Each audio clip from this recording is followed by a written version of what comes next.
네, 안녕하십니까? 예, 반갑습니다. 예, 우리 사회 보시는 형제님께서 오늘 복음 말씀이라고 말씀을 해주셨는데, 사실은 이제 성도님들을 위한 말씀을 위해서 준비를 했습니다. 근데 좀 말씀을 이렇게 준비하다가 보니까 아직 혹시 하나님을 믿지 않으신 분도 들으시면 좋을 것 같아서 제가 김수희 형제님께 말씀을 드려서 뭐 괜찮으시면 같이 또 3층에서 오늘 하지 않으셔도 들으셔도 좋을 것 같겠다라고 이렇게 말씀을 드려서 오늘 3층에서 별도의 복음 말씀이 있지 않고 이 말씀을 함께 나누게 됐습니다. 예, 우리 지난주부터인가요? 아침 10시 15분부터 이 찬양 말씀을 이렇게 다시 찬양을 이렇게 드리니까 참 좋은 것 같아요. 이제 실내에서 마스크만 벗으면 이제 옛날로 다 돌아가는 것 같아요. 물론 우리의 마음이 또 더 열리고 회복이 되어야겠지만 여기까지 인도하신 하나님을 찬양합니다. 예, 오늘 말씀은 이사야서 40장입니다. 이사야서 40장 6절부터 11절까지의 말씀으로 함께 나누도록 하겠습니다.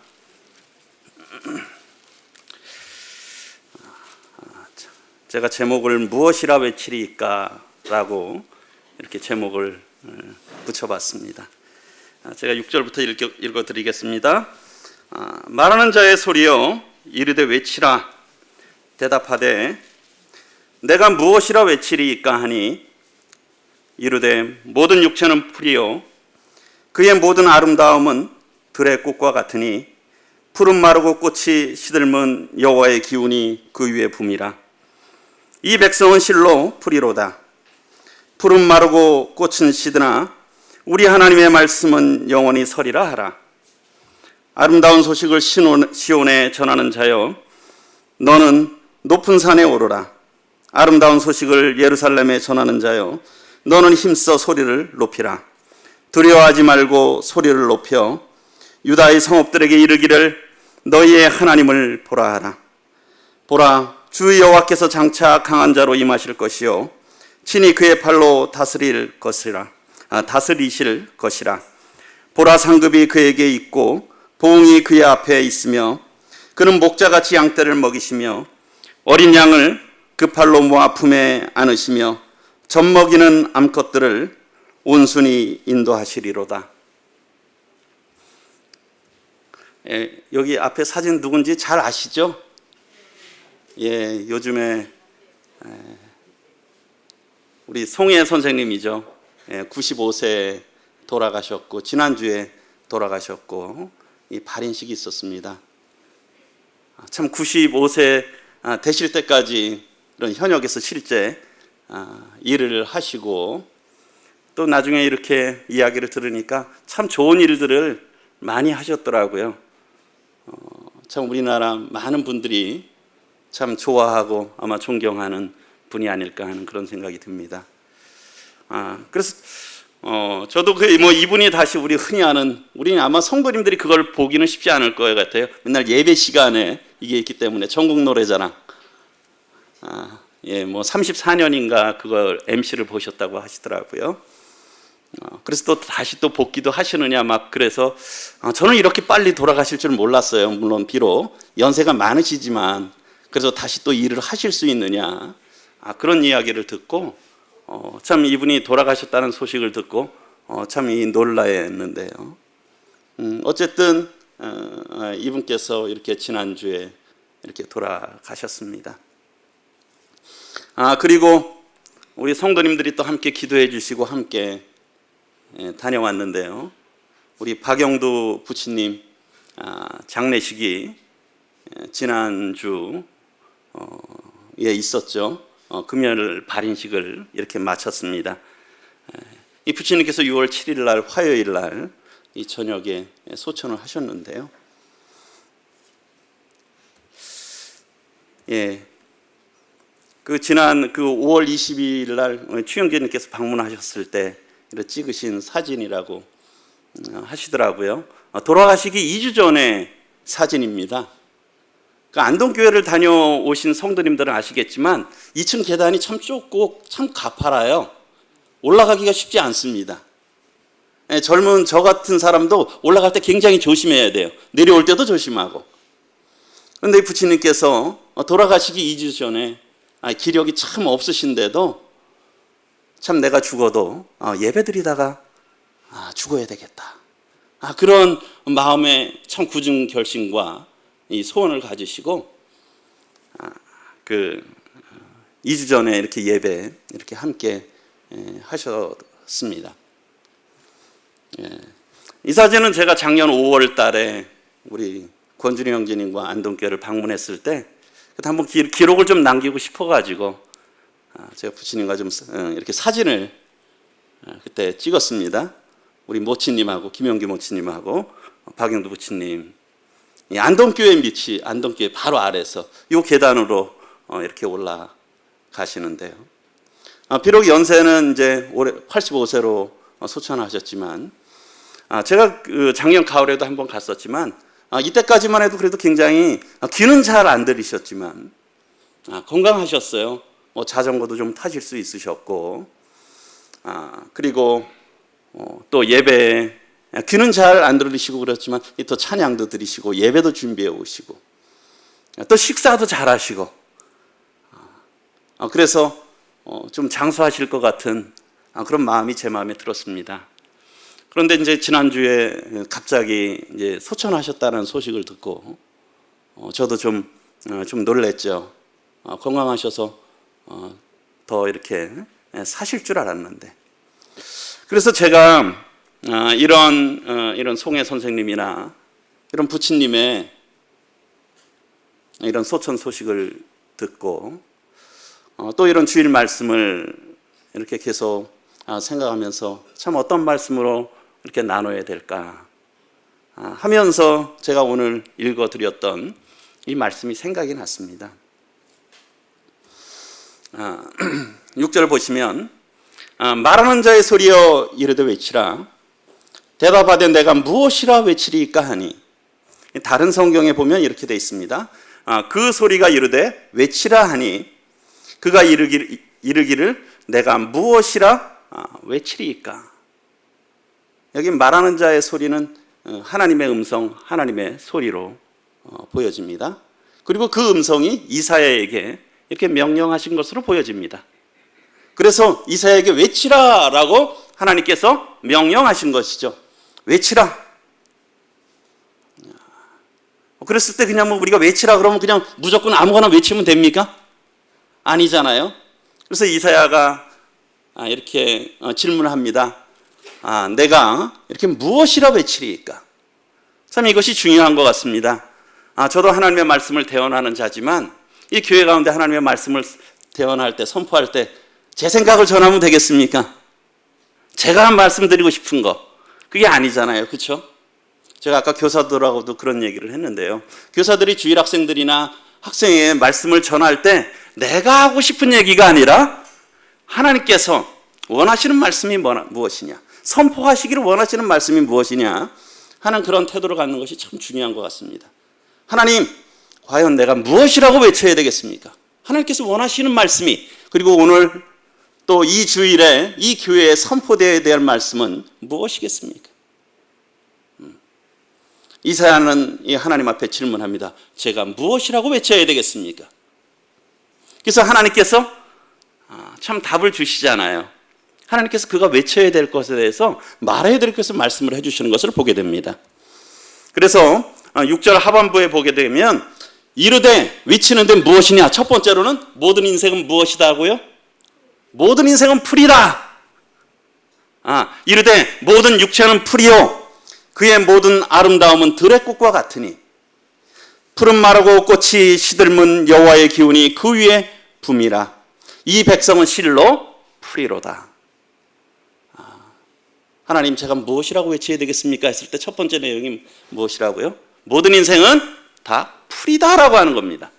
이걸 외치라 하는 거예요. 풀이라 하는 걸. 풀이라고 하는 의미는 무엇이겠습니까? 뭐 풀은 파랗다? 그런 의미를 외치라고 하는 거겠습니까? 풀이라고 하는 의미는 무엇이겠습니까? 풀은 매우 짧다라고 하는 것이에요. 우리나라는 특별히 사계절이 분명하잖아요. 그렇잖아요? 대부분의 풀들이 겨울에는 다 죽은 것 같은데 어떻게 해요? 봄 기운이 하고 봄비가 내리면 어떻습니까? 파랗게 이제 싹이 나잖아요. 이스라엘도 역시 마찬가지지 않습니까? 거기와 건기와 우기가 있어가지고 건기 쪽에는 이런 바싹 말랐던 것 같은 것들이 이 광야 지역에 비가 내리면 어떻게 됩니까? 이 파릇파릇 풀들이 올라오잖아요. 죽었던 것 같은데 풀들이 올라와요. 그렇지 않습니까? 우리 꽃 핀 지가 얼마 안 된 것 같지 않습니까? 그렇죠? 근데 봄인가 했더니 뭐가 됐습니까? 여름이 됐어요. 벌써 6월 되니까 여름이 되더라고요. 봄인가 싶더니 꽃이 풀이 새싹이 오르는가 했더니 꽃이 조금 피더니 이제 여름이 됐지 않습니까? 이제 여름이 돼가잖아요. 그러다가 어때요? 여름이 왔나 싶으면 뭐가 됩니까? 곧 가을이네. 근데 특별히 울산은 어떻습니까? 봄, 가을이 참 짧잖아요. 가을인가 싶은데 겨울이 되는 거예요. 풀이라고 무엇입니까? 매우 짧다라고 하는 것이에요. 그 인생이 참 봄인 줄 알았는데, 우리 이팔 청춘이라고 하잖아요. 봄인 줄 알았는데 어느새 여름이 되더니 곧 가을로 접어들더니 곧 겨울로 접어드는 것입니다. 인생이 그렇게 짧다라고 하는 것이에요. 그래서 외쳐야 될 것은 모든 육체는 다 풀이다라고 하는 것입니다. 그리고 그의 모든 아름다움은 들의 꽃과 같다라고 하는 것이에요. 우리 벚꽃이 며칠 핍니까? 1년에? 1년을 365일 봤을 때 제대로 피는 건 한 일주일도 채 안 되는 것 같아요. 활짝 피는 경우는. 우리 인생에도 우리 여기 부치님, 모치님들, 어르신들도 많이 계시는데 다 청춘이 있으셨잖아요. 봄날이 있으셨지 않습니까? 그렇죠? 그 모든 아름다운 때가 우리 인생으로 봐서 있잖아요. 여기는 지금 전반적으로 이렇게 나이들이 좀 많으신데 제가 좀 전에 교사들하고 나눴을 때 거기는 대부분 20, 30대더라고요. 어찌 보면 봄날이지 않습니까? 가장 아름다운 때잖아요. 우리의 추억으로서 얼마 되지 않은 것 같지만 그것은 벚꽃이 일주일째 그냥 활짝 피는 것 같이 그 모든 아름다운 때는 들의 꽃과 같다라고 하는 것이에요. 요즘에 이렇게 방송을 보니까 예전에 70, 80년대, 90년대 활동했던 그 배우들이 많이 나오더라고요. 보셨습니까, 혹시? 요즘에 보니까 하여튼 그런 프로들이 굉장히 많이 나와서 거기 보니까 옛날 배우들이 나오더라고요. 한때는 굉장히 아름다웠던 배우들 아니에요. 그렇죠? 근데 지금 어떻습니까? 60대가 넘고 70대가 갔다 오니까 어때요? 우리 일반 성도님들, 저희도 늙고 누구는 늙습니까? 배우도 늙더라고요. 참 그렇게 아름다웠었는데 그렇지만 그것이 잠깐이라고 하는 것이에요. 모든 인생은 풀이고요. 정말 아름다운 때도 잠깐이라고 하는 것이 꽃과 같이 잠깐 핀다라고 하는 것이. 그러니까 어떻습니까? 풀은 마르잖아요. 그리고요, 꽃은 시들지 않습니까? 왜 그렇습니까? 여호와의 기운이 그 위에 부릅니다. 모든 인생은 사실 하나님이 정해놓으신 그 때를 따라 살아가게 되어 있는 거예요. 봄, 여름, 가을, 겨울도 하나님께서 정해놓은 그 질서대로 움직이는 거고요. 인생이 나고 자라고 늙고 죽는 것도 무엇입니까? 하나님의 계획대로 다 가는 거예요. 원하지 않지만 우리의 몸이 그대로 움직이는 거예요. 하나님의 계획대로. 그렇잖아요. 우리의 마음은 여전히 젊을지 모르지만 우리의 육체는 시간이 지나면 변할 수밖에 없는 풀과 같은 인생이라고 하는 것이. 그래서 이 백성 뭡니까? 실로 정말로 풀이로다. 공감하십니까? 예, 인생이 정말 풀이십니까? 살아보니까 그렇잖아요. 인생은 정말 풀이다라고 하는 것이에요. 그래서 성경에서 많은 부분이 이렇게 말씀하고 있습니다. 시편에서도 시편 103편 15절에도 보면 인생은 그날이 풀과 같으며 그 영화가 들의 꽃과 같도다. 참 인생은 정말 그날이 풀과 같은 거예요. 잠깐 있는 인생이라는 것이에요. 그리고 영화는 더 짧다라고 하는 것이 풀의 꽃과 같다는 거예요. 근데 참 우리가 이런 짧은 인생 가운데 참 우리가 때로는 욕심내고 다투고 그런 걸로 참 보내는데, 그러나 어쨌든 인생은 그날이 풀과 같다라고 하는 것이고요. 그리고 구약에서도 그렇게 말씀하고 있고요. 야고보서 4장 14절 우리 같이 한번 읽어보겠습니다. 시작.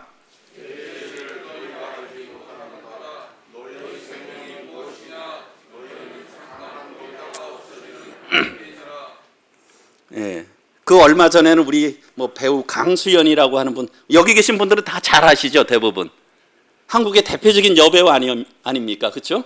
그분이 54인가 그 갑자기 뇌졸중인가로 이렇게 돌아가셨어요.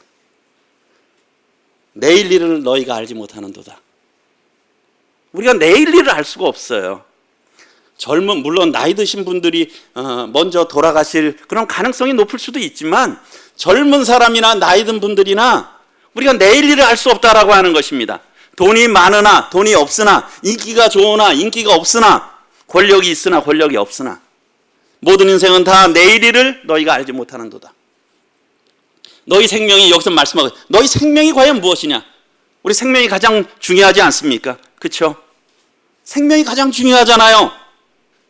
가장 중요한 게 생명입니다. 그런데 너희 생명이 과연 무엇이냐고요? 성경은 말씀하고 있습니다. 너희 생명은 과연 무엇이냐? 너희는 잠깐 보이다가 없어지는 안개니라. 안개가 뭔가 가득 찬 것 같잖아요. 그렇죠? 근데 햇볕이 뜨면 어느 순간인가 그게 스스로하게 다 없어지잖아요. 흔적도 없이. 우리 인생이 안개라고 하는 것입니다. 인생은 풀이고요, 그 영화는 들의 꽃과 같고 너희는 잠깐 보이다가 없어지는 안개니라. 그래서 첫 번째 선포해야 될 것은 무엇이냐? 모든 인생은 풀이다 라고 하는 것입니다. 또 이런 신문 기사가 나왔더라고요. 미 이유식, 저도 이 거버라고 하는 업체가 있었나 봐요. 거버의 아기 모델 95세로 별세했대요. 6월 6일자 지난주 조선일보에 나온 많은 이런 신문에 나왔던데요. 아기가 참 귀엽지 않습니까? 최초의 아기 모델이었어요. 그래서 이유식 병에 이 아이 모델을 그린 거를 이렇게 했어요. 아이가 눈도 크고 참 귀엽잖아요. 그런데 이 아이가 어떻게 됐습니까? 이 할머니가 되셔서 우리 송혜 그 선생님하고 거의 같은 나이, 같은 때 돌아가신 것 같아요. 이런 아이들도, 이런 예쁘고 사랑스러운, 늙을 것 같지 않은, 죽을 것 같지 않은 아이지만 어때요? 나이가 들면 다 늙고 죽는 거예요. 여기 계신 우리 모든 성도님들, 또 모든 분들 다 아기 아니었습니까? 저도 아기여서 이렇게 했었어요. 그런데 세월이 지나면 다 이렇게 늙는다라고 하는 것이에요. 우리 교회도 많은 아기들이 있지 않습니까? 그렇죠? 그런데 코로나 2년 사이에 아이들이 많이 컸잖아요. 그러니까 이렇게 예쁜 것도 아기 때도 잠깐이에요. 한 2, 3년 지나면 금방 커버려요. 인생이 그렇다라고 하는 것입니다. 사실은 자랑할 게 없어요.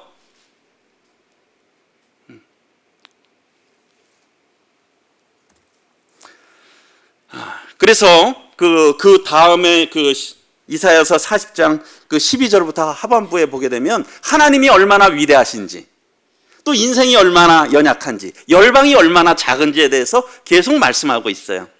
거기에 보면 15절에 보게 되면 보라 그에게는 열방이, 이런 모든 민족이 통에 한 방울 물과 같다라고 하는 것이에요. 큰 통에 한 방울 물.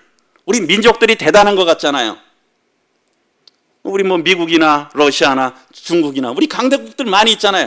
대단한 것 같잖아요. 그런데 어떻습니까? 모든 민족은 하나님이 보시기에 통에 한 방울의 물과 같다는 거예요.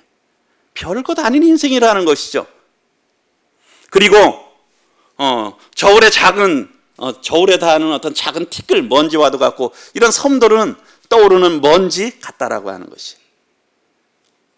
그리고 22절에 보게 되면 그는 땅이 궁창에 앉으시나니, 하나님의 통치. 그리고 땅에 사는 사람들은 뭡니까? 메뚜기 같다는 거예요. 우리 메뚜기 떼 아시죠? 메뚜기 떼. 그 많은 메뚜기 떼. 우리 어느 다른 참 사람들 많지 않습니까? 그렇죠? 어디 관광지든 어디든 가든 그렇게 사람들이 많은 것 같은데, 하나님 보시기에 인생은 메뚜기 떼 같다는 거예요.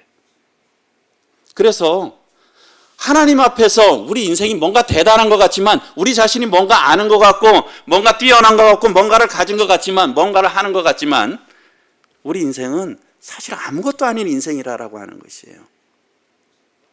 하나님 앞에 겸허할 수밖에 없는 인생이라는 것이에요. 근데 사람이 그걸 모르기 때문에 인생이 풀인 것도 알지 못하고, 참 연약한 인생인 것도 알지 못하고, 내일을 알지 못하기 때문에 우리가 모든 것을 가진 것처럼, 또 모든 것을 이룰 것처럼 우리가 살아가고 있다는 것이에요.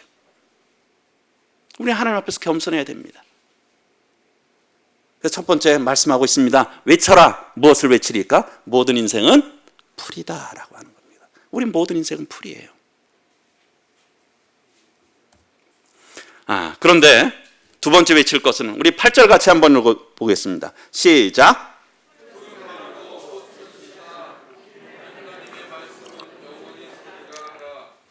두 번째 외쳐야 될 것은 뭐냐면, 인생은 풀이지만 하나님의 말씀은 영원하다라고 하는 것이에요. 풀이라고 하는 건 매우 짧다라고 하는 것이잖아요. 인생은 참 매우 짧고 유한하고 잠깐 있다 없어지는 거지만, 하나님의 말씀은 영원하다라고 하는 것을 외치라는 것입니다. 두 번째로 외쳐야 될 것은, 하나님의 말씀은 영원하다. 풀은 마르고, 그렇잖아요. 풀은 마르잖아요. 금방 마르지 않습니까?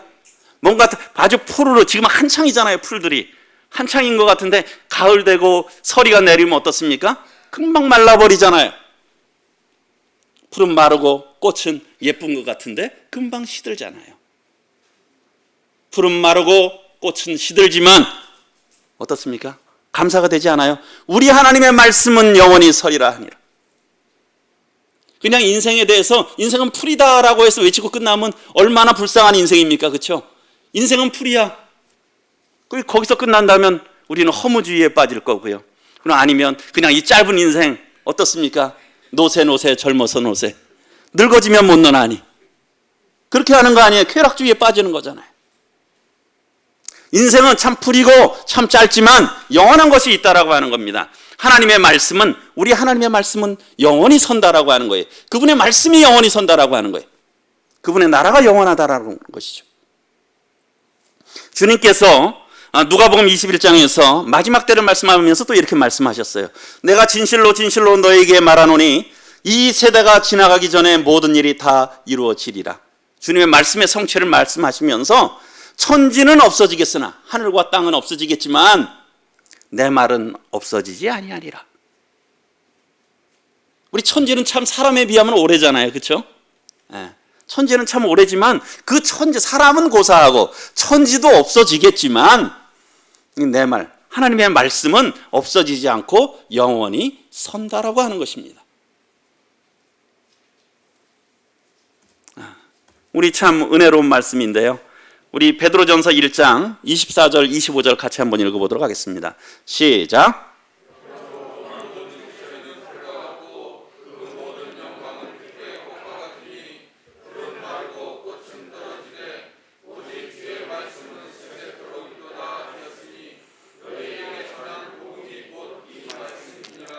참 얼마나 은혜가 되는 말씀입니까?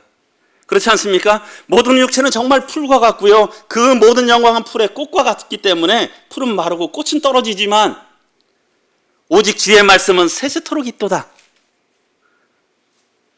하였으니 너에게 전한 이 복음이 곧 이 말씀이니라. 그래서 우리 성도님들이, 저희가 이 복음의 말씀으로 너희가 거듭난 것이 썩어질 씨로 된 것이 아니오 썩지 아니할 씨로 된 것이니, 그 앞구절에서 이렇게 말씀하고 있잖아요. 우리가 정말 거듭난 것이에요. 생명의 복음의 말씀으로. 우리는 원래 썩을 인생이었어요. 그렇죠? 첫 번째 부모님 밑에서 태어났을 때는 우리는 썩을 인생이었어요. 풀과 같은 인생이고 아주 짧은 인생이었다라고 하는 것이죠. 안개와 같은 인생이었다라는 것이에요. 그러나 영원하신 하나님의 말씀이 우리 가운데 우리를 생명의 씨로, 영원한 말씀으로 우리가 거듭났다. 우리가 씨로 태어나잖아요. 우리 저희 아버님의 씨로 우리가 태어났잖아요. 그게 첫 번째 태어난 것이잖아요. 이게 거듭났다는 건 뭡니까? 다시 태어났다라는 것이죠. 거기도 씨가 필요하잖아요. 하나님의 생명의 복음의 말씀이라는 것이. 그렇기 때문에 우리가 영생을 얻은 거예요. 그래서 여기에 혹시 하나님을 믿지 않으신 분이 계신다면, 우리가 그냥 첫사람, 그냥 우리 육신의 아버지의 씨로부터 받았다면 우리 인생은 다 뭡니까? 우린 풀이에요. 불로 끝나고 잠깐 있다가 사라질 가련한 인생이라는 것이죠. 그러나 하나님의 말씀, 하나님의 복음의 말씀으로 우리가 거듭나면 우리는 거듭난, 다시 태어난다는 거예요. 새 생명으로 다시 태어난다는 것이죠. 그것이 어때요? 말씀이 영원하기 때문에 그 말씀으로 거듭나면 그래서 우리가 영생을 얻는 것이죠. 죄의 삭은 사망이요 하나님의 은사는 그리스도 예수 우리 주 안에 있는 영생이니라. 죄의 삭수로 말미암아 모든 사람은 다 죽을 수밖에 없는 그런 인생이지만 하나님의 은사는, 하나님의 선물은, 그 말씀으로 말미암는 은혜는 우리가 그것으로 거듭날 때 이 영생을 얻는 것입니다. 얼마나 이런 복된 말씀입니까? 그래서 이 말씀이 영원하다라고 하는 것이고요. 이것이 복음이고, 그래서 우리가 또한 이 복음을 선포해야 되는 것이에요. 그래서 우리가 복음을 선포할 때 모든 인생은 풀이다. 하나님의 말씀은 영원하다. 그래야 영원한 생명을 얻는 것이라는 것입니다. 우리가 이 말씀에 또 소망을 갖고 있는 것이죠. 윌리엄 켈리라라고 하는 분은 이렇게 말씀하셨어요. 마지막 때가 가까울수록 우리는 하나님의 말씀을 단순히 의지하는 마음이 더욱 필요하다. 요즘 얼마나 똑똑한 사람들 많습니까? 얼마나 많은 책들이 많아요. 얼마나 많은 전문가들이 있습니까? 그렇죠? 자녀 교육에 있어서도 요즘에 많은 전문가들이 있고요. 갈등 관리에서도 많은 전문가들이 있어요. 여러 전문가들이 있고 많은 책들이 있고 많은 지식들이 있어요. 이것이 마지막 때입니다. 지식이 더해지는. 그런데 마지막 때가 가까울수록 우리는 하나님의 말씀을 단순히 믿는 그 마음이, 그 믿음이 더 중요한 때라고 하는 것입니다. 혹시 우리의 여기에 또 어린 자녀를 양육하시는 성도님들이 계신다면, 많은 자녀 양육에 대해서 요즘에 이게 뜨는 분들도 있잖아요. 그렇죠? 방송에. 우리가 물론 그런 데서 지혜를 얻을 수도 있지만 더 중요한 하나님의 말씀에서 어떻게 가르치고 있느냐, 변함없는 영원하신 하나님의 말씀이 어떻게 가르치고 있느냐, 우리를 또 어떻게 살아야 될 것을 가르치느냐. 우리가 세상 사람들의 조언도, 세상의 책들의 조언도 받아야 될 수 있지만 더 중요한 것은 우리가 말씀의 가르침을 받아야 된다라고 하는 것이 이 마지막 때에 더 필요하다라고 하는 것이죠. 때로는 이러한 우리에게 어려움이 있을 수 있지 않습니까? 그렇지 않습니까? 또한 말씀이 영원히 신뢰하기에 약해 보일 수도 있다라고 하는 것입니다. 그러나 어때요? 사실 말씀은 하늘이나 땅보다 더 안정적이다라고 이렇게 윌리엄 켈리가 말씀했는데, 천지는 없어지겠으나 내 말은 없어지지 아니하리라. 말씀이 더 안정적입니까? 하늘과 땅이 더 안정적입니까? 말씀이 더 안정적인 것이에요. 우리가 디디고 있는 땅보다, 우리가 바라보고 있는 하늘보다 하나님의 말씀이 더 안정적이라는 것이에요. 우리가 이 마지막 시대에 정말 하나님이 저희들에게 은혜 베풀어 주셔서 정말 순수한 마음으로 온전히 하나님의 말씀에만 따라서 영원하신 말씀에 우리가 순종해야 될 것입니다. 그래서 두 번째, 하나님의 말씀만이 영원하다라고 하는 것입니다. 인생은 풀이지만 하나님의 말씀만이 영원하다. 세 번째로는 9절에 보시면, 아름다운 소식을 시온에 전하는 자여 너는 높은 산에 오르라. 아름다운 소식을 예루살렘에 전하는 자여 너는 힘써 소리를 높이라. 두려워하지 말고 소리를 높여 유다의 성읍들에게 이르기를 너희의 하나님을 보라 하라. 이 말씀은 일차적으로 이사야를 통해서 유대인들에게 선포되기를 원하신 말씀이었어요. 그래서 시온에서, 예루살렘에서 이 말씀을 선포하라고 이사야에게 힘써 소리를 높이라라고 이렇게 말씀하고 있지만, 그러면서 뭐라고 했습니까? 너희의 하나님을 보라라고 하는 것이, 너희의 하나님을 주목하라라고 하는 것입니다. 너희의 하나님을 의지하라라고 하는 것이에요. 우리가 바라볼 게 너무 많잖아요. 세상의 것들, 눈에 보이는 것들, 세상에 어떤 우리를 지탱해 줄 것 같은, 또는 사람이 될 수도 있고요, 환경이 될 수도 있고, 많은 것들이 우리의 마음을 빼앗아가고 있어요. 그것을 때로는 우리는 의지해요. 사람을 의지하기도 하고 재물을 의지하기도 하고, 이 세상에 관심을 두면서 우리의 시선을 빼앗는 것들이 너무도 많아요. 그런데 세 번째 외칠 것은 무엇이라고요? 너희의 하나님을 보라라고 하는 것입니다. 우리가 우리의 하나님을 바라봐야 될 것입니다. 왜 그러면 하나님을 바라봐야 되느냐? 10절, 11절 말씀하고 있는데요.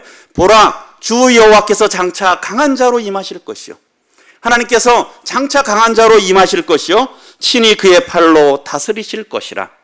보라, 상급이 그에게 있고 보응이 그의 앞에 있으며. 왜 하나님을 바라봐야 될까요? 장차 하나님께서 이제 강한 자로 임하신다라고 하는 것이에요. 그리고 그분이 어떻습니까? 그분이 통치하신다는 것이죠. 그분의 왕국, 그분의 나라, 그분의 완전한 강하신 통치자로 임하신다는 것입니다. 2000년 전에 예수님께서는 구원자로 이 땅에 오셨지만 우리 주님께서는 장차 또 이스라엘 백성에게는 천년 왕국에 있어서 우리 주님이 그들의 통치자가 되고 또 저희의 왕이 되신다라고 하는 것이죠. 그래서 하나님께서 장차 강한 자로 임하셔서 통치하신다는 거예요. 저희가 그 나라를 바라보고 있는 거예요. 우리 그 나라 바라보는 게 장례식장에서만 바라봅니까? 부활 바라보는 것이 장례식장에서만 바라봅니까? 정말 이 땅에서 영원한 이별이기 때문에 위로할 말이 없어서 부활한다고 위로하는 겁니까? 아니지 않습니까? 저희가 지금 살아가고 있는 것이 하나님의 나라, 하나님의 통치를 바라보고 살아있는 우리 성도님들 아니십니까? 그래서 장차 하나님께서 임하셔서 통치하신다라는 것이고요. 그리고 어떻습니까? 상급이 하나님 앞에 있다라고 하는 것입니다. 그리고 그분께서 우리의 삶의 보응 그대로 보응하신다는 거예요. 그래서 왜 우리가 하나님을 바라봐야 되느냐? 그분이 장차 임하셔서 통치하시고 그분에게 상급과 보응이 있으시기 때문에 그 나라를 바라보는 자들은 하나님을 바라봐야 된다는 거예요. 사실은 모든 사람이 하나님을 바라봐야 되는 것이죠. 이 자리에 혹 하나님을 아직도 믿지 않으신 분이 있으시다면 이 세상을 바라보지 말고 우리 바라볼 것 없는 또 우리 자신을 바라보지 말고 하나님을 바라보셔야 돼요. 참 우리는 풀 같은 인생이에요. 의지할 것이 없는 인생이라는 것이죠. 하나님을 바라봐야 된다는 것이죠. 그분이 장차 통치자로 임하실 것이고 그분에게 보응과 상급이 있으시다는 것이죠. 두 번째로 11절에 보면 그는 목자같이 양떼를 먹이시며 어린 양을 그 팔로 모아 품에 안으시며 젖먹이는 암컷들을 온순히 인도하시리로다. 특별히 여기서 목자라고 말씀하고 있습니다. 그 하나님은 주님은 모든 인생의 또 이스라엘 백성의 목자시고 우린 모든 인생의 목자십니다. 우리 성도님들 이제까지 한번 삶을 한번 돌이켜보세요. 하나님께서 정말 은혜 가운데 인도하지 않으셨습니까? 그렇지 않으세요? 우리가 만약에 하나님을 믿지 않았다면 지금 오늘 일요일 날 같은 날 뭐 하겠습니까? 집에서 아마 이 시간에 예전 같으면 전국 노래자랑 보고 어떤 분들은 산으로 바다로 가면서 하루 보낼 거 아니에요. 그렇죠? 그리고 내일은 또 일해야 되고 그런 것들이 낙이잖아요. 그런데 저도 그런 생각이 들더라고요. 제가 만약에 하나님을 믿지 않았고 하나님의 참 은혜를 이렇게 경험하지 못하고 구원받지 않은 상태에서 이제까지 살았다면 그렇게 계속 살 수 있을 것 같아요. 그런데 앞으로는 그렇게 못 살 것 같아요. 그렇지 않습니까? 너무 참 공허할 것 같아요. 너무 허무할 것 같아요. 저는 참 어떤 공휴일날 하루를 보내면 왠지 마음이 허하더라고요. 왠지 마음이 허해요. 그냥 어떤 때 보면 집에서 쉬기도 하고 저 혼자 어디 이렇게 갔다 오기도 하는데 그런데 참 이 주일날은 마음이 참 풍성해요. 이 하나님 앞에 나와 예배 드리고 하나님의 말씀을 듣고 우리 사랑하는 성도님들과 교제 이렇게 하고 그러면 참 주일 저녁에 보게 되면 마음이 참 은혜롭고 뭔가 꽉 찬 것 같아. 그렇지 않습니까? 한번 집에서 혼자 한 2, 3일 정도 쉬어보세요. 아무것도 안 하고. 처음에는 좀 피곤할 때 쉬는 때는 좋을 것 같은데요. 저도 그렇더라고요. 어디 이렇게 때로는 가족여행을 같이 다녀와도 돌아올 때는 왠지 좀 허전해요. 우리는 참 지난 세월을 돌이켜보면 지금을 돌이켜보면 우리는 하나님의 은혜 가운데 하나님께서 저희들을 여기까지 인도하셨고요. 그래서 양떼를 하나님이 어떻습니까? 목자같이 양떼를 먹이신다라고 하는 것입니다. 필요한 그것들을 하나님이 먹이시고, 어때요? 그 다음에 어린 양을, 참 많은 보호가 필요하잖아요. 어린 양을 그 팔로 모아 품에 안으시며 하나님께서 보호하신다라고 하는 것이에요. 그리고 젖 먹는 암컷들을, 젖 먹이는 암컷들을 온전히 인도하시느니라. 어미 양이 새끼 양들을 먹이려면 어떻습니까? 풍족한 꼴을 먹어야 되잖아요. 그렇죠? 그래야 이 새끼들을 살릴 수가 있잖아요. 그래 젖이 나오잖아요. 그 어디로 가야 될지 모르잖아요. 저희 어머님 시대나 그랬을 때는 어떻습니까? 정말 살기가 힘드셔서 자식들을 낳았지만 이 젖이 잘 나오지 않았다 그러세요. 어떤 경우에. 왜요? 잘 드시질 못하니까.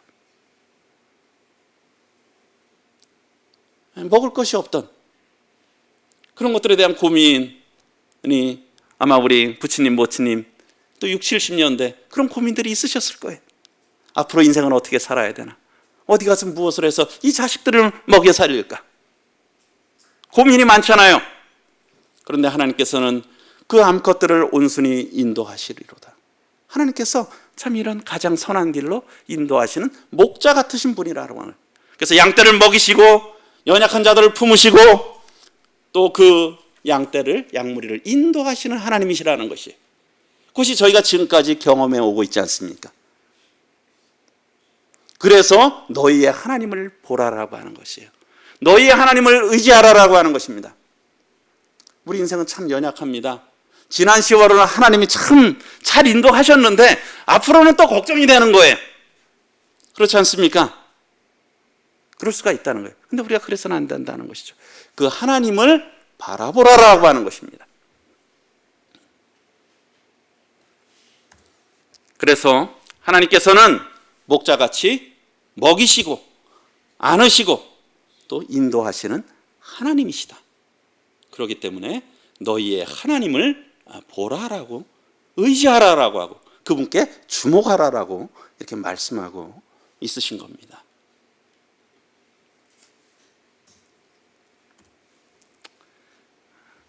시편 146편에 이 말씀이 있습니다. 146편 3절에 보면 이 귀인들을 의지하지 말며, 귀인이란 건 존귀한 사람들이잖아요. 그렇죠? 또 대단한 사람들. 귀인들을 의지하지 말며 도울 힘이 없는 인생도 의지하지 말지니.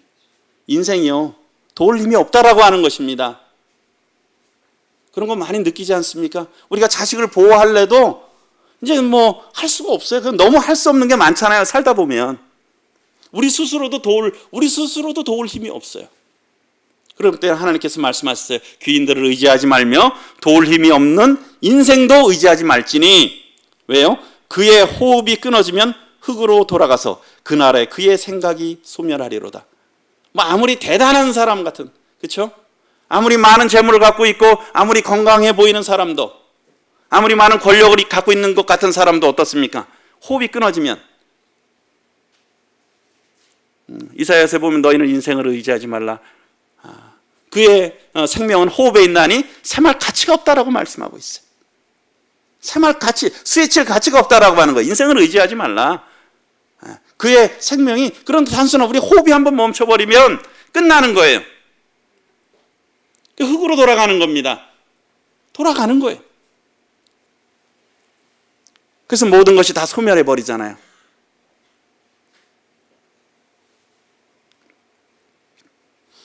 예, 추영재님께서 이 발이 장례식장에서 많이 하시는 말씀 중에 보면 많이 하시는데, 수위에는 주머니가 없다. 수위에는 주머니가 없어요. 이 세상에서 뭔가 주머니 대부분 있잖아요. 주머니가 안 되면 어떻습니까? 가방이라도 준비해야 되잖아요. 담을 게 많아요. 필요한 것들이 많은 것 같아요. 근데 수위에는 어떻습니까? 주머니가 없어요. 담을 게 없어요. 그냥 가는 거예요. 우리 인생은 결국 수위를 입고 떠날 인생이라고 하는 것이에요. 적신으로 왔다 적신으로 가는 것이 인생이잖아요. 그렇기 때문에 5절에 야곱의 하나님을 자기의 도움으로 삼으며, 이스라엘의 하나님이잖아요. 야곱의 하나님. 이스라엘 하나님을 우리의 도움으로 삼아야 된다는 거예요. 그분만이 나의 도움이시구나. 내가 바라볼 뿐이시구나 하고요. 여호와 자기 하나님에게 자기의 소망을 두는 자가 복되도다. 하나님은 우리 성도님들의 저희의 하나님 아니십니까? 그렇잖아요. 자기 하나님이잖아요. 우리의 하나님이잖아요. 그럼 나의 자기의 소망은 어디에 둬야 되겠습니까? 하나님 앞에 두는 자가 복되다라고 하는 것입니다. 왜요? 인생은 풀이기 때문에, 돌림이 없기 때문에, 그것을 인생 의지하지 말고, 호흡이 끊어지면 당일에 끝나기 때문에 영원하신 하나님의 말씀, 영원하신 하나님에게 자기의 소망을 두는 자가, 그 하나님을 자기의 도움으로 삼는 자가 정말 지혜로운 자고 복된 자라고 하는 것입니다. 혹시 지금 이 자리에서 아직 결단하지 못한 분이 계신다면 인생 살아보시니 아시잖아요. 그렇죠? 자기 자신 의지할 만하시던가요? 사람들 정말 믿을 만하던가요? 어떤 데 보면 좋은 사람들이 먼저 가요. 그렇죠? 정말 저 사람 좋은 사람이고 의지할 만한데 그런 분들은 먼저 가고, 흔히들 저희가 그런 얘기하죠. 믿었다가도 실망하고 우리 자신에게도 실망하고. 우리가 하나님에게 소망을 둬야 된다는, 우리가 결단해야 될 것입니다. 하나님, 제가 이제부터는 하나님에게 소망을 두겠습니다. 보잘것없는 제 자신에게, 우리에게, 인생들에게 소망을 두지 않고 하나님께 소망을 두겠습니다. 소망을 두는 것은 우리의 책임이에요. 그렇죠? 그렇지 않습니까? 하나님의 자기의 소망을 두는 것은 누구 책임이냐? 우리가 의지적으로 하나님 앞에 그렇게 나가야 되는 것이죠.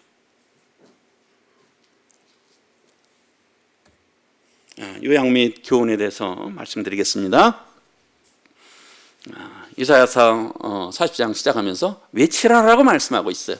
그래서 거기에 대해서 내가 무엇이라고 외쳐야 되릴까? 무엇이라고 외쳐야 된다 그랬습니까? 첫째로, 잘 기억하셔야 됩니다. 예배당 나가시면서 다 까먹으시면 안 돼요. 첫 번째로 뭡니까? 그렇습니다. 모든 인생은 다 풀이다라고 하는 것이에요. 우리가 외쳐야 되는데요. 잘 외쳐야 되지 않습니까? 엉뚱하게 외치고 엉뚱하게 기억하면 안 되잖아요. 모든 인생은 다 풀이다라고 하는 것입니다. 우리가 주변 분들에게 외쳐야 되는 것이에요. 모든 인생은 다 풀입니다. 그리고 두 번째는 뭐를 외쳐야 됩니까? 하나님의 말씀은 영원하다라고 하는 것입니다. 인생은 풀이지만 하나님의 말씀은 영원하다라고 하는 것이에요. 그렇기 때문에 어디에다 소망을 둬야 되겠습니까? 하나님의 말씀, 하나님을 바라보고 너희의 하나님을 바라보라라고 하는 것이에요. 저도 예전에 이 구원에 확신이 없을 때 자꾸 제 마음을 많이 봤어요. 제 마음이 기쁘면 구원받은 것 같고, 뭔가 잘하면 구원받은 것 같고. 근데 제 마음이 늘 기쁩니까? 제가 늘 잘합니까? 여전히 악한 것들이 많고 의지할 것이 하나도 없잖아요. 왜요? 모든 인생은 뭡니까? 모든 인생은 풀이기 때문에, 무가치한 인생이기 때문에 우리의 마음조차도 다른 사람도 볼 게 없다라고 하는 것이에요. 그럼 어디에다 우리의 기준을 둬야 되겠습니까? 영원하신 하나님의 말씀에. 제 카톡에 이제 그 풋사에 In His Word I put all my hope. 하나님의 말씀에 나의 풋은 놓다는 거죠. 모든 소망을 하나님의 말씀에 놓다라고 제가 그것을 적어놨는데, 참 그래야 되겠다는 생각이 드는데, 저의 모든 소망을, 우리의 모든 희망을 하나님의 말씀에 놓아야 된다는 것이에요. 우리 흔들리는 인생에 놓는 것이 아니라, 우리 마음에 놓는 것이 아니라, 다른 사람에게 놓는 것이 아니라 하나님의 말씀에 두고, 영원하신 하나님의 말씀이기 때문에. 그리고요, 너희의 하나님을 우리가 바라봐야 되죠. 왜 그렇습니까? 그 하나님은 장차 통치하시고 상급을 주시며 보호하시는 하나님이시라는 것이에요. 우리가 그 나라를 바라보고 있는 사람들이잖아요. 우리 하늘나라 백성이지 않습니까? 그렇죠? 대한민국 백성이지만 하늘나라 백성이잖아요. 그 통치를 바라보는, 거길 소망 삼고 살아가잖아요. 그리고 또한 하나님께서는 목자같이 우리를 먹이시고 안으시며 인도하시는 하나님이십니다. 그렇기 때문에 어때요? 우리가 도울 힘없는 인생 의지하지 말고, 나 자신도 의지하지 말고, 세상의 것 의지하지 말고 우리가 하나님을 의지해야 될 것입니다. 여기에 보게 되시면 이 좌측에 앉은 분이 큰 아드님이세요. 우측이 우리 과수원 하시는 작은 아드님이세요. 보이시죠? 사진? 예. 그리고 그 뒤에 보면 이런 둥근 화환이 하나 있죠. 우리나라 아주 대표적인 우리나라 최고 기업, 거기에 이제 이모 부회장께서 이 조화를 보내주셨어요. 뭐 여기 그런 저분한테 이 장례식장에서 조화 받을 분들 많지 않으실걸요? 그렇지 않습니까? 우리나라 최고 기업에서 하신 분이 이 조화를 보내주셨어요. 그 아드님이 그 기업에서 임원까지 하시고 지금은 또 관련 회사의 대표를 하고 계신다고 제가 이렇게 들었는데요. 저 큰 아드님이. 그런데 이 큰 아드님이 할 수 있는 게 있었겠습니까? 그 아버지를 위해서요. 그 그룹의 부회장님이 하실 일이 있으셨겠어요? 우리나라에서 가장 돈이 많은데 할 수 있는 게 없었어요. 모든 명예를 누리고 아무리 돈이 많아도요, 이 죽음 앞에서 해결할 수 있는 건 아무것도 없었어요. 사랑하는 아버님을 그냥 떠나보낼 수밖에 없었어요. 그 자리 앞에서, 이 장례식 앞에서 뭐 세상적으로 보면 참 큰 성공하신 아드님들이지만 어때요? 우리 그 믿은 성도들이 전하는 하나님의 말씀에 따라서 위로받을 수밖에 없었어요. 그렇지 않습니까? 그 말씀 앞에 끄떡일 수밖에 없었어요. 모든 것을 다 얻었지만 그 말씀 앞에 끄떡일 수밖에 없었어요. 참된 위로가 안 되는 것입니다. 이 죽음 앞에서. 그래서 우리가 도울 힘 없는 인생을 의지하지 말라. 그리고 이 하나님께 우리가 소망을 둬야 된다라고 하는 것입니다. 예, 이 사진이 그 화장장 입구에서 제가 찍은 사진이에요. 이제 저기 이제 운구 차에서 이제 곧 내려오셔서 그 시신을 이제 화장실 안으로 모시기 앞서서 이제 가족들이 다 이렇게 서 있는 사진입니다. 예, 화장장 입구에서 부처님의 이제 육신을 보내드려야 되는데요. 그리고 이 사진은 고별실이에요. 그 화장장 안에 들어가면 고별실이 있어요. 여기는 이제 정말 이제 여기서 고별하는 거죠. 그래서 우리 추영재님께서 고린도전서 15장 이 부활에 대해서 지금은 이런 몸이 썩지만 이제 썩지 않을 몸으로 부활하실 이 부처님을 바라보면서 생각하시면서 그 말씀을 읽어주시고 기도하셨는데요. 이 부활의 소망에 대해서 말씀하셨어요. 이 세상에서 누가 이런 말을 할 수 있겠습니까? 누가 이런 소망 가질 수 있겠어요? 이 고별실에서 영원한 이별 아닙니까? 그렇죠? 하나님 없이 사는 인생은 영원한 이별이에요. 그러니까 애통하고 통곡하는 거예요. 부르짖는 것이죠. 왜요? 사랑하는 아버지를 더 이상 볼 수 없으니까. 이 앞에 있는 그 영정 사진이고 여기 바로 보이는 게 그 관입니다. 이제는 이 육신과 육신의 부모님과 이 땅에서 영원히 이 땅에서는 이별할 시간이라는 것이에요. 위안이 뭐가 되겠습니까? 제가 이제 가끔씩 고향에 다녀오고 이제 내려올 때 이제 부모님께 꼭 말씀드리는 게 있어요. 제가 금방 또 올게요.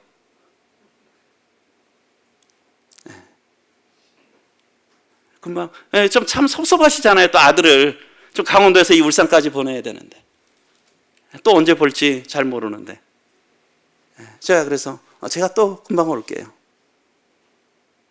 이 부모에게 위안이죠. 본다라고 하는. 이 다시 만난다라는 것보다 이런 위안이 뭐가 되겠습니까? 그렇지 않습니까?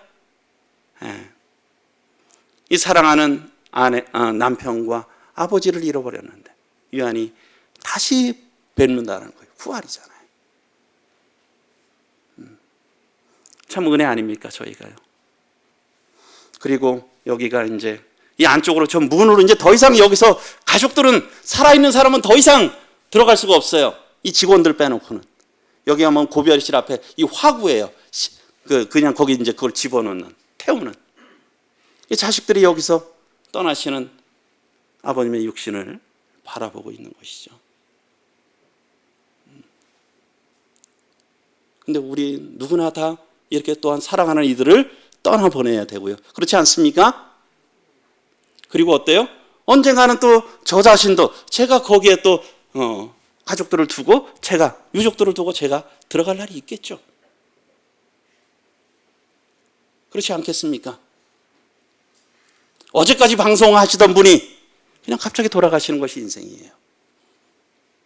우리처럼 함께 생활하고 함께 살지만 곧 떠나는 것이 인생이라는 것입니다. 우리가 이것을 잘 생각해. 고별실 화구 앞에서 우리 이 땅에서는 마지막 이별이잖아요. 정말 슬픈 시간입니다. 그러나 우리 믿는 자들에게는 통곡하지 않죠. 왜요? 다시 만날 소망이 있으니까요. 전도서 7장 2절 우리 같이 한번 읽어보겠습니다. 시작.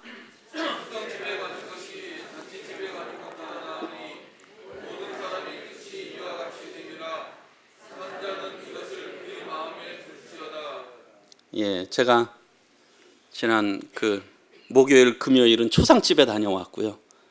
토요일 어제는 잔치집에 갔다 왔어요. 초상집도 갔다 오고 잔치집도 갔다 오고. 잔치집에 갔는데 그냥 혼주하고 인사하고 뷔페 먹은 것밖에 생각이 안 나요.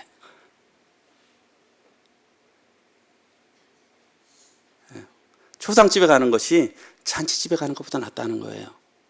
왜요? 초상집에 가면 많은 생각을 합니다.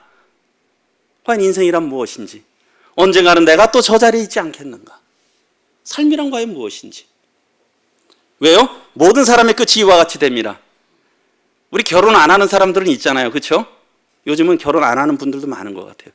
그런데 초상집의 주인이 되는 거는 누구나 다 있잖아요. 그렇죠? 왜요? 모든 사람의 끝이 이와 같이 됩니다. 모든 사람의 끝이 다 이와 같이 된다는 거예요. 저의 끝이 이렇게 되고요. 여기 계신 성도님들의 끝이 이와 같이 되고요. 혹시 하나님을 믿지 않으신 분의 끝이 이와 같이 된다라고 하는 것입니다. 그러면서 이런 것들을 보면서 지금 살아있는 그 시신을 보내는 사람들은 이것을 그의 마음에 둘지어다라고 하는 것이에요. 그것을 생각하면서 우리의 인생을 다시 한번 돌아보고 정말 인생이 무엇인지, 정말 가치 있게 사는 것이 무엇인지 생각해 보라라고 하는 것이에요. 그래서 그 다음 세계를 준비하라라고 하는 것이죠. 그래서 솔로몬은 초상집에 가는 것이 잔치집에 가는 것보다 낫다라고 말씀하고 있어요.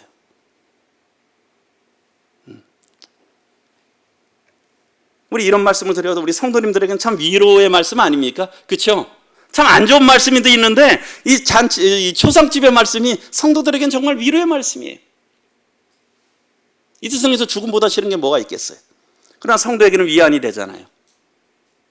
영원한 세상에, 영원한 왕국에 대해서 다시 부활하고 슬픔과 고통과 아픔이 없는, 눈물이 없는 그 나라를, 또 완전하신 통치를 바라보는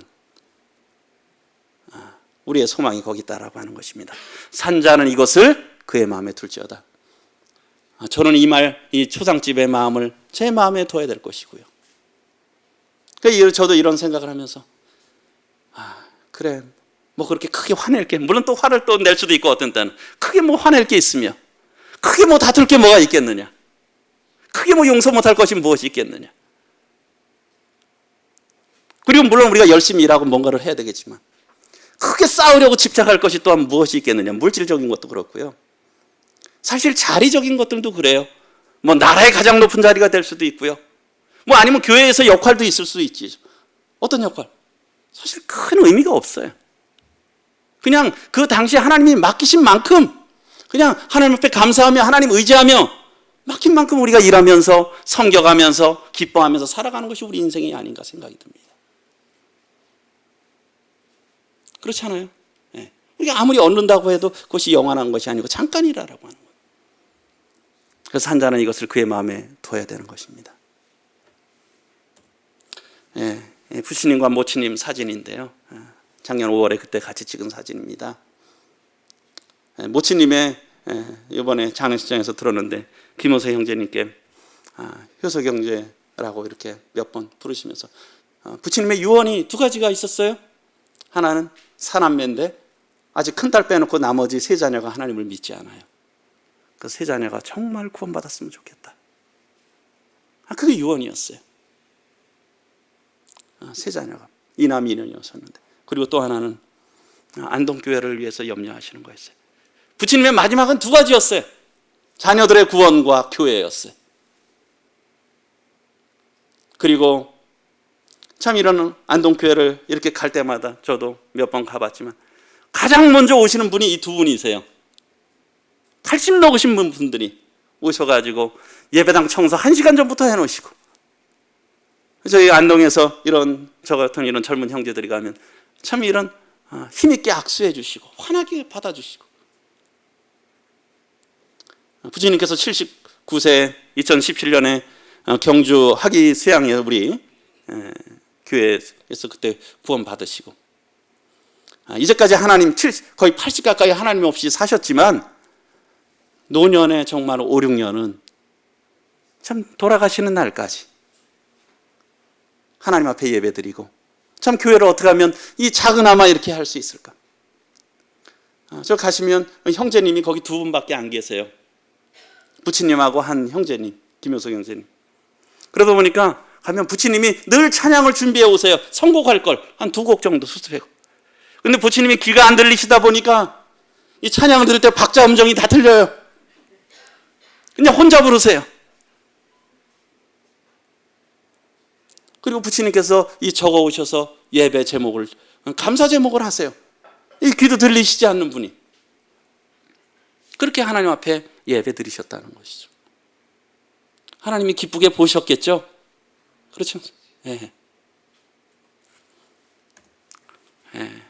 히브리서 11장 4절에 대해서는 아벨에 대해서 믿음으로 아벨은 하면서 그가 죽었으나 그 믿음으로써 지금도 말하느니라.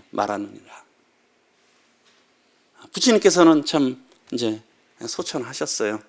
그가 죽었지만 그의 믿음, 참 그가 발견한 하나님, 지금도 말씀하고 계시죠. 무엇을 위해서 살아야 될지, 어떻게 살아야 될지, 무엇을 바라보며 끝까지 가야 될지에 대해서 또 우리들에게 오늘 또 말씀하신다고 생각이 듭니다. 그래서 오늘 우리가 과연 무엇이라고 인생을 해야 될까? 인생은 정말 풀입니다. 그러나 하나님의 말씀은 영원합니다. 그렇기 때문에 우리가 하나님을 바라보고 그분에게 소망 두고 이 때를 우리가 복음을 위해서, 교회를 위해서 연합해서 들어가는 것보다 가치 있는 일이 없다는 것이에요. 우리가 그렇게 들어가야 될 것입니다. 이상으로 마치도록 하겠습니다. 기도 드리시겠습니다. 은혜로우신 아버지 하나님, 감사를 드립니다. 참 저희 인생이 정말 보잘것없는 인생이고 짧은 인생이고 무가치한 인생이었음을 고백드리옵나이다. 그러나 이런 생명의 말씀께서 저희들을 거듭나게 하시고 이제는 이러한 지혜를 얻게 하시고 하늘의 소망을 두고 살아갈 수 있는 이런 존귀한 자들, 영원한 자들 되게 해주셔서 감사를 드립니다. 저희들이 이제 육체의 남은 때를 참 인생을 의지하지 않고 하나님의 말씀에 온전히 의지하며 하나님을 바라보며 살아가는 저희들의 생애가 되도록 인도해 주시기를 간구를 드리옵나이다. 그리고 혹 이 자리에 아직 하나님을 알지 못하시는 분이 있으시다면 이 하나님 앞에 나아오게 하시고 하나님을 바라봄으로 참 새 생명을 얻으실 수 있도록 은혜 베풀어 주시옵소서. 이후에 있을 예배 시간을 통해서도 주님께서 홀로 영광 받으시옵기를 원하옵나이다. 모든 시간을 감사를 드리옵고 예수 그리스도의 존귀하신 이름으로 감사하며 간절히 기도드리옵나이다. 아멘. 감사합니다. 수고 많으셨습니다.